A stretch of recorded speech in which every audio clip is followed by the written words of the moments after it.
Right, so now I'm gonna lace my rim up here.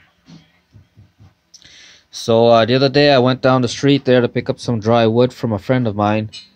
Lise Paul's father, I forget his name. And I was telling him that I changed the spokes on my rims to 10 gauge. And he thought that I did it one by one. You know, take one spoke out, put another spoke in immediately, just to keep the pattern. And I told him, no, I don't do that. So what I'm going to do here is I'm making this video to demonstrate how easy it is to lace these spokes. Fuck. Should have rigged up some way to... Anyway, let's see. I'm going to pause it right here.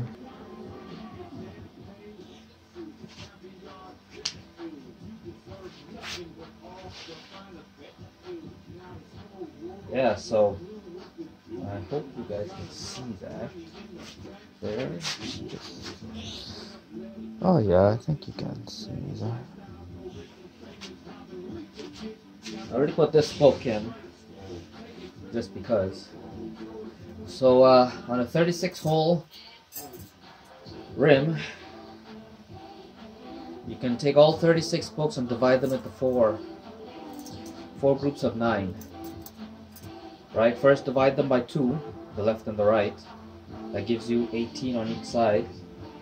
Okay, and then you further divide it by 2 because you have one set of spokes with the rivet on the inside of the hub and one set of spokes with the rivet on the outside of the hub. The next thing you do, you take your spokes. Oh, are they still on the outside? Sure. Okay, you take your spokes, right? And when you're doing, do one side at a time. Okay, and just put, right now I'm going to do with the rivet on the inside of the hub, every other hole. See? So this one, the holes are a bit tight because of the threads. The actual diameter here is 964, but when they put the threads on, the threads are a little bit wider. But since the hub is made out of aluminum, I'm not afraid of damaging the threads. Aluminum's a lot softer than stainless steel, so I can be a little rough here with this. I just don't want a lot of play in the hole, and I also didn't want to make a big hole because it would thin out the material. So that's why I gotta thread it in, and that's it, right? Just like, oh fuck, it was the other side. Shit. Maybe I'll redo the video. God damn it.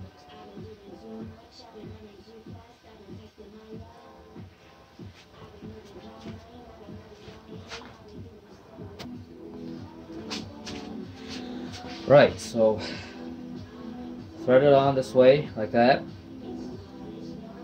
Okay, it's gonna be a bit tight. So you see I skipped the hole there. And just give it a slight bend. I saw this on the Park Tools video. Just give it so that the rivet sits a lot more square to the hub, because it's going to be on an angle like that, right? So I'm going to go continue doing that. You guys are going to have to excuse my nose here.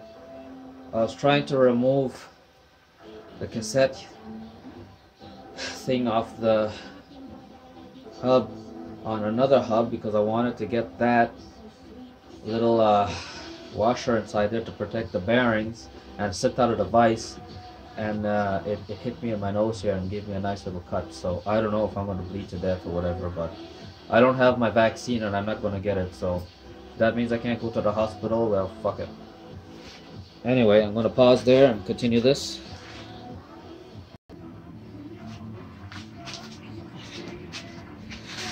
Right, so I got it all threaded out. I don't know, I think the camera's pointing this way. Right, every other hole, all the rivets are on the inside. The next thing I'm going to do is go on each end here and just put a little bit of anti-seize on the threads. These are well, for me they're expensive spokes. I don't want to buy more, and I want to make sure later on, if ever I need to straighten the wheel or take them off or whatever, never know what'll happen.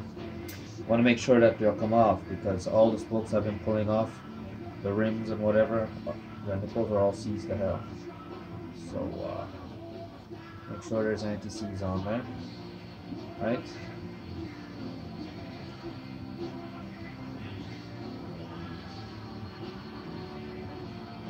Watch, I'm gonna be covered in anti-seize after this. I'm gonna be a superhero in Paracat. Silver Caribbean man.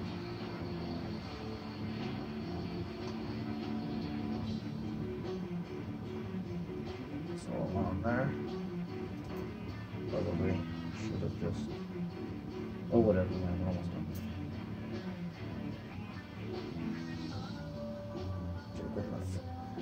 Right. So those are 9 spokes. What I'm gonna do here now is I'm gonna look for the Schrader valve hole here. Okay.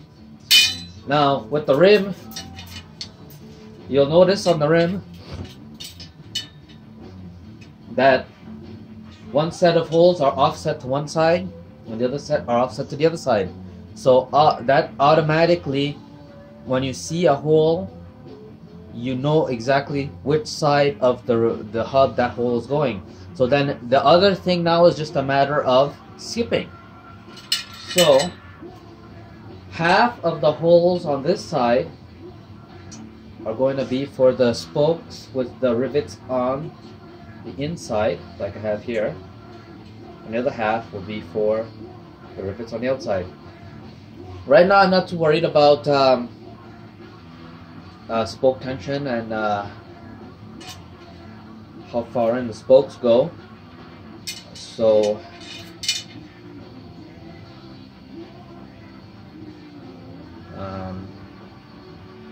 so skip one.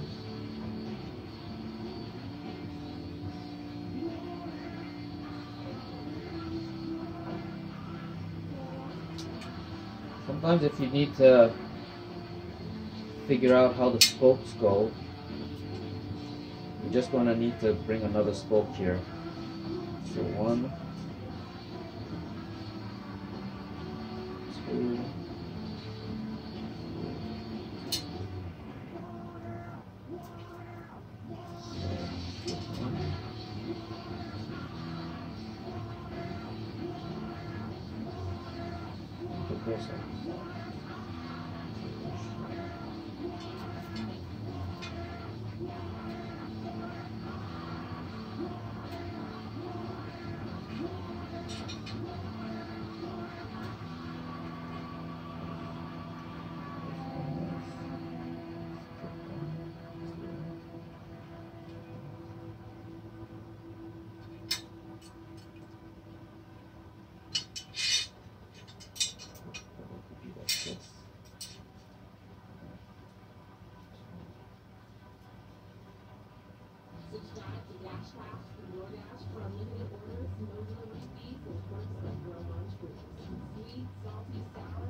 oh shit, you know what I actually used to do? I actually laced everything on one side, but I'm pretty sure you skip 2.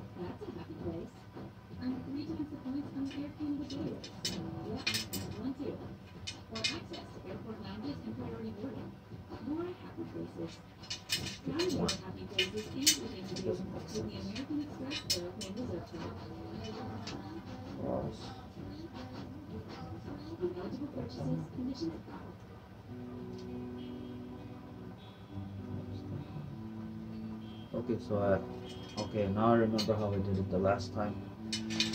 Now I remember how I did it.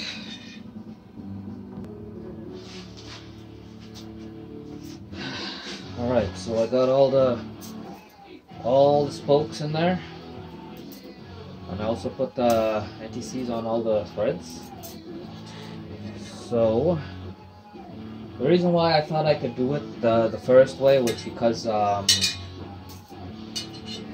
last time when I was spoking the rear wheel, what happened was when I had put one side on, I saw the pattern for the holes, so I knew where the next spoke was going to go, right? But anyway, this is how it goes. I put one spoke in right here, okay, and the spoke right beside it, okay, so this one, the rivet is on the inside, and this one right beside it, the rivet's on the outside, okay. The pattern is 3 cross, so it has to cross one spoke, okay, then another spoke,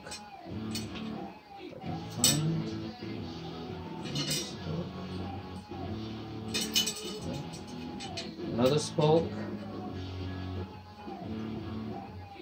and then it goes over. So it would go over this spoke, right? Like this. That's a 3 cross. So now I gotta figure out where that spoke goes. So I'm going to assume, alright, I think it's every other hole.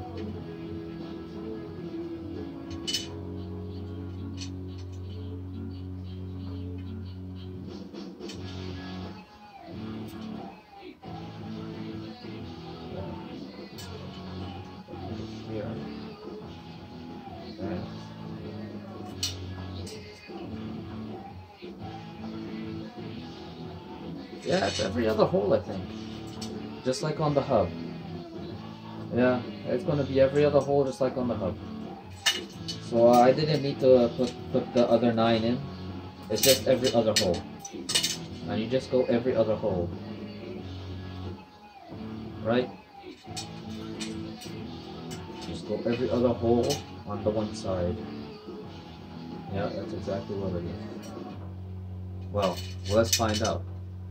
You know, one thing with doing stuff like this is that, you see, I don't do this for a living, but I mean, it's not complicated to figure out.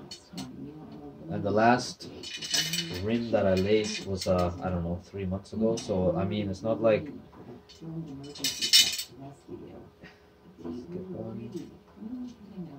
Okay. So when I say skip 1, there's actually 3 holes here that I skipped.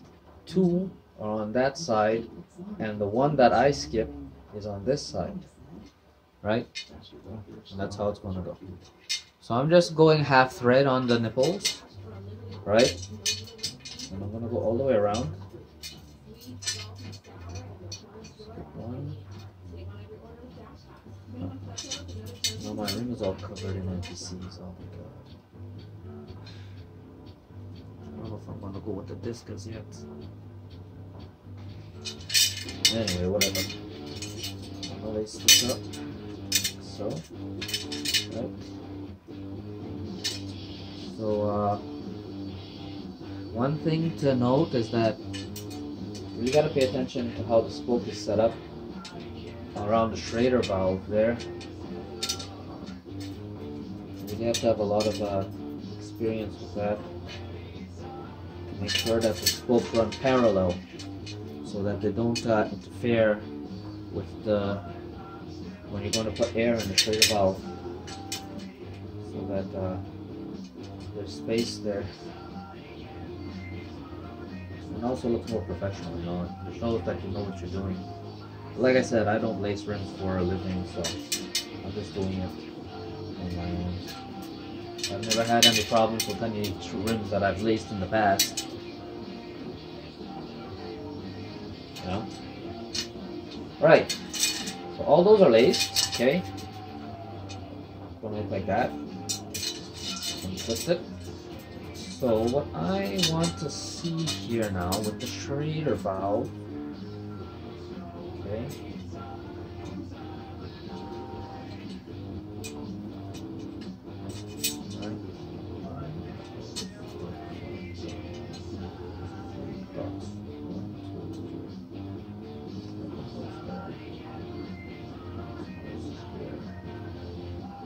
So yeah, I think I'm on the money. Actually, no, I'm not. No, I am.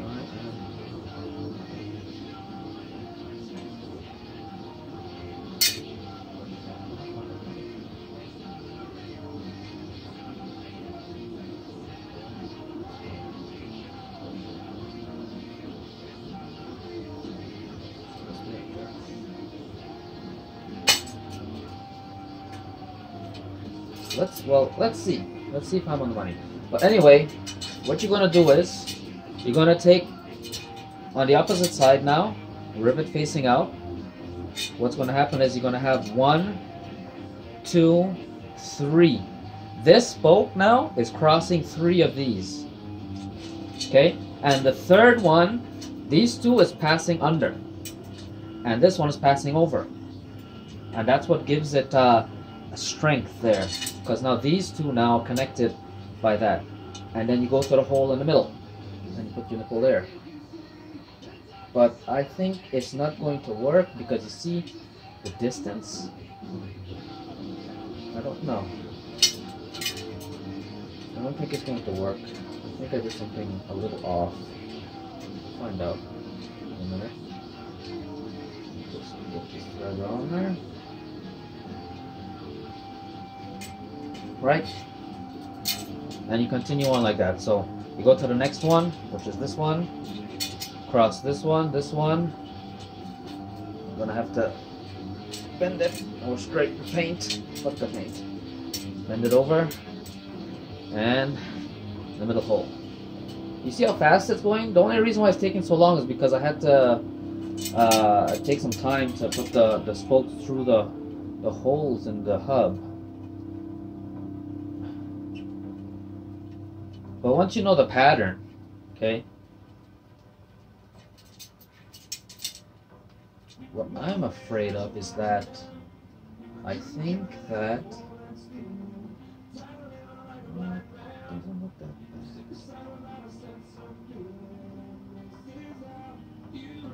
bad. Well, let's see. But anyway, you see, it's already looking like it came out of a bicycle shop. 1, 2, and the third one. Gotta bend the spoke. Okay, don't be afraid to bend the spokes. Get your hands dirty. Okay, see, 1, 2, over, and you go to the middle hole on this side, and there these 2 holes here are for the other side, right? And then put your nipple in.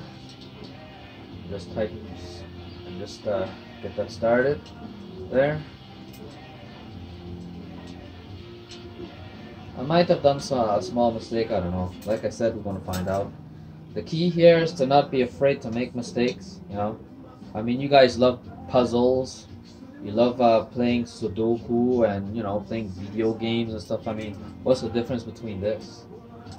You know? This is actually quite fun and relaxing. Like for me, you know, I would never take up knitting like your grandmother or whatever, but I'll definitely do this. And I don't think knitting is very hard either. I just, you know, I need spokes. I need to lay spokes for my ring. Come on, let's step. Yeah, so I think I have a problem. Oh no.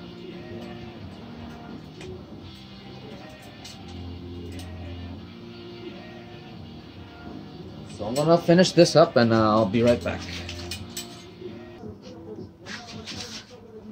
And there you go. You know, I probably should have just left it to record everything because that didn't take 1 minute. Right?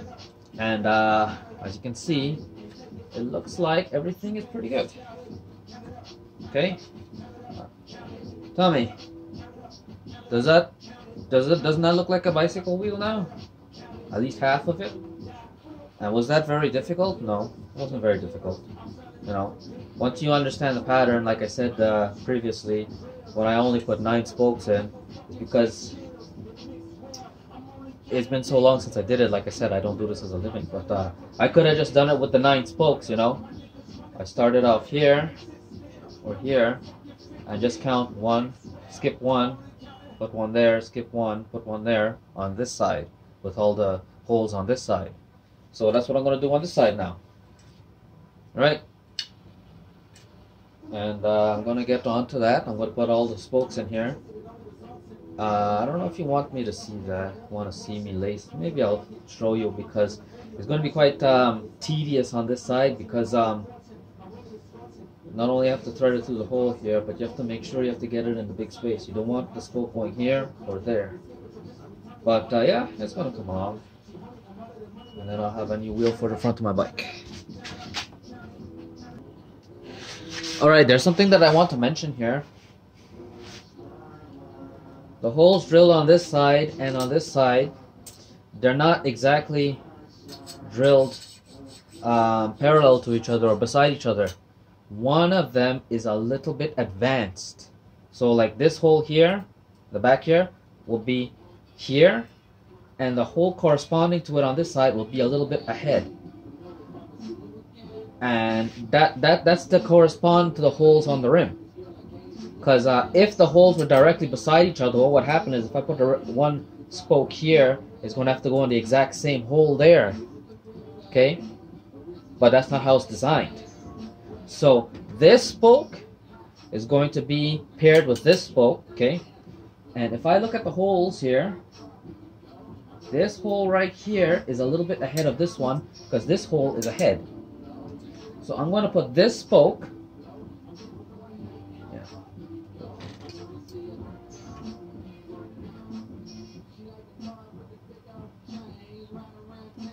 right here.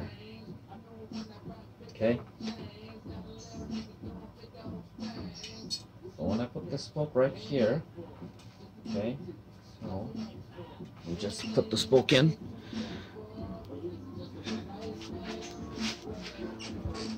Right, you see, I got it through there, and this hole is offset that way a bit, because this hole is not dead center of this one, and it's designated for this side of the hub. So this hole is a little bit advanced, right? And you see how well it goes there? Maybe I should put it there.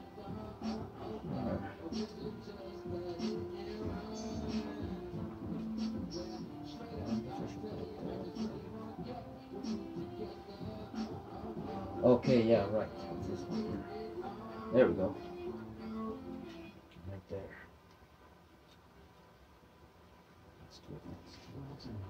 So right there, it's gonna go like that.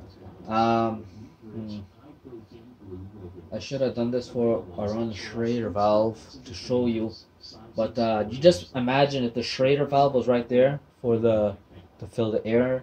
You see how parallel it is? It makes it easy to put the fitting there on the valve, right? As opposed to, say, if it was a triangle here, as you'll see. I'll show you later on. But yeah, that's how it's gonna go.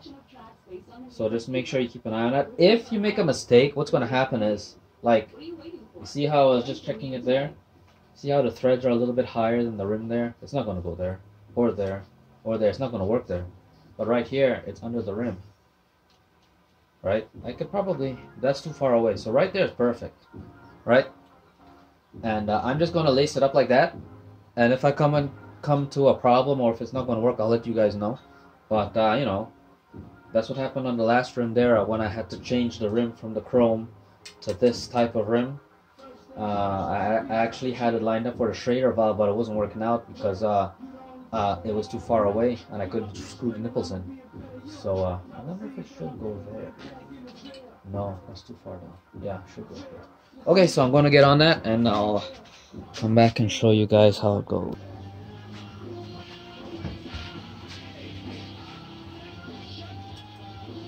You guys can see what I've been doing all the time. If it wasn't for this part right here with the pliers and trying to thread them through the holes, I would have been done this a long time ago. So, coming along pretty good. I've just 2 more spokes to go, and then I'll be doing the other 9 there, so you can see what I'm doing. 24 minutes this video already.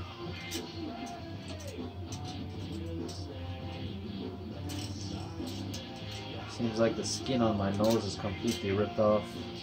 I don't know if I should bother going to the hospital. I'm pretty sure that's I don't give a shit. I think it's going to leave one fucking nasty scar though. One nasty scar. Oh well. It's life, it happens. I have a lot of scars on me. So I'm doing them one at a time this time around. Put the spoke in, put the anti-seize, put it in the hole, put the nipple. See? Yeah.